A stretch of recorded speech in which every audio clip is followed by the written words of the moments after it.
So good morning all of student. Physics में हम लोग पढ़ रहे थे अभिकेंद्र बल के उदाहरण। एक उदाहरण हुआ था, अब ये जैसे दूसरा उदाहरण है, डोरी से बंधे कण की क्षैतिज वृत्त में गति जब कण का भार नगण्य।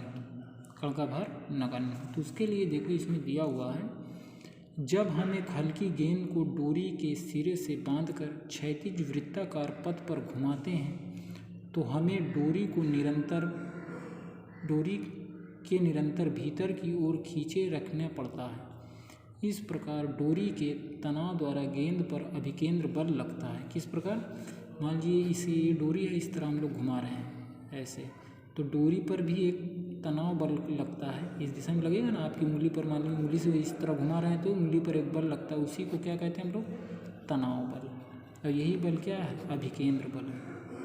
केंद्र की ओर होता है इसकी दिशा, तो यही बल हमारा अभिकेंद्र बल है, लगा रहता है। यदि हम डोरी के सिरों को हाथ से छोड़ दें तो गेंद वृत्त पर स्पर्श रेखा की दिशा में भाग जाती है। मान लीजिए स्पर्श रेखा है तो ऐसे दिशा में भाग जाएगी, विवेक से चली जाएगी दिशा में। इसका कारण बिल्कुल स्पष्ट है, चूँकि डोरी छोड़ देने से डोरी का तनाव और इस कारण गेंद पर लगने वाला अभिकेंद्र बल समाप्त हो जाता है। जो ये बल लग रहा है अभिकेंद्र बल, इस पर वो समाप्त हो गया। अतः गेंद न्यूटन के नियम के अनुसार एक सरल रेखा में गति करने लगी। जैसे ही छोटी को सीधी रेखा में इस तरह भाग जाएगी। पहले इस तरह घूम रही थी, अभी यहाँ से छूट गया अगर डोरी तो सीधी रेखा में ऐसे आगे भाग जाएगी, न्यूटन का गति के नियम जैसा लगता है। फिर जैसे हमारा अगला एग्जाम्पल है, डोरी से बंधे पिंड की क्षैतिज वृत्त में गति जब पिंड का भार नगण्य नहीं है, शंकुलोलक। मान लीजिए यहाँ से एक डोरी है ए स्मॉल एल लंबाई की, और इस प्रकार गोल गोल हम लोग घुमा रहे हैं तो ये जो शेप है शंकु की तरह हो जाएगा इसका शेप। तो उसके बारे में हम लोग पढ़ते हैं, आइए। जब किसी भारी पिंड को डोरी के एक सिरे से बांधकर पिंड को क्षैतिज वृत्ताकार पथ पर एक समान चाल से घुमाते हैं तो पिंड का भार सदैव अभिकेंद्र बल के लंबवत रहता है तथा डोरी पर शंकु कोण निर्मित करता है। ये जो डोरी है जब गोल गोल क्षैतिज घुमाया जा रहा है, जिस प्रकार मौत के कुएं में गाड़ी चलाई जाती है तो शंकु निर्मित करता है। इस समायोजन को शंकुलोलक कहते हैं। अब देखते हैं कितने क्या क्या लगा हुआ है। तो उसने कहा, माना कि पिंड का द्रव्यमान स्मॉल एम, ये जो हमारा पिंड है इसका द्रव्यमान जो है स्मॉल एम है, डोरी की लंबाई स्मॉल एल, ये जो डोरी है उसकी लंबाई स्मॉल एल है, त्रिज्या आर के क्षैतिज जो हमने ऐसे ऐसे घूम रहा है उसकी त्रिज्या जो है ये हमारी स्मॉल आर है, के एक समान चाल वी से घूम रहा है, इसका वेग जो है वो जो है वी है, वी से घूम रहा है। माना कि डोरी ऊर्ध्व से थीटा कोण बनाती है। कह रहा डोरी यहाँ से अगर सीधा लटका है तो इस तरह रहेगी, जब घुमाएंगे थोड़ा तिरछी हो जाएगी तो यहाँ से कोण जो बनेगा वो थीटा कोण है, जिससे कि वृत्त की त्रिज्या आर बराबर एल साइन थीटा। तो आर बराबर हमारी ये जो होगी आर बराबर एल साइन थीटा होगी। ये वाले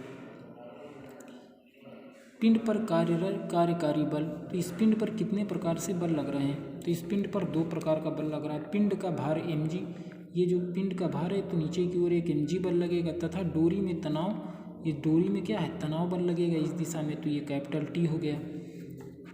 तो देखते हैं हम लोग पिंड का भार mg जो हो, इसको दो कंपोनेंट में तोड़ दिया गया है बल को, एक T cos थीटा और एक T साइन थीटा। जो ये T टेंशन लग रहा है डोरी पर उसको दो कंपोनेंट में तोड़ा गया है। तो T cos थीटा जो है हमारा किसके बराबर है? T cos थीटा अपोजिट में देखो mg है तो लिख दिया T cos थीटा बराबर mg, समीकरण 1 मान लिया इसको। अब क्षैतिज में घटक, तो क्षैतिज इस प्रकार है, तो क्षैतिज में हमारा T साइन थीटा और इधर क्या लग रहा है? अभिकेंद्र बल लग रहा है, तो mv²/r, इसको समीकरण 2, mv²/r पीछे पड़ चुके हैं अभिकेंद्र बल, वो किसके बराबर है? हमारा T साइन थीटा के बराबर है। अब कह रहा है समीकरण 2 को, ये वाले को समीकरण 1 से भाग देने पर, तो भाग दे दीजिए, तो हमारा आ जाएगा tan थीटा बराबर v²/rg, इसको समीकरण 3 मान लेते हैं। अब हम लोग ये जानते हैं वेग बराबर विस्थापन बटे समय, वेग v बराबर, तो विस्थापन 2πr, त्रिज्या वो परिधि के बराबर होगा, वृत्ताकार है तो अपॉन T। v का मान कह रहा है समीकरण 3 में, ये v का मान यहाँ से यहाँ उठाकर रख देते हैं, तो ये हो जाएगा हमारा tan थीटा बराबर साइन अपान कॉस होता है, और इसका v का मान रख देंगे तो 4 π² L sine theta upon GT²। अब हम लोगों को कॉस थीटा बराबर हमारा इतना हो गया, कॉस थीटा बराबर साइन इधर आ जाए कॉस, तो ये t बराबर क्या हो जाएगा हमारा, t बराबर 2 π√L cos theta upon g।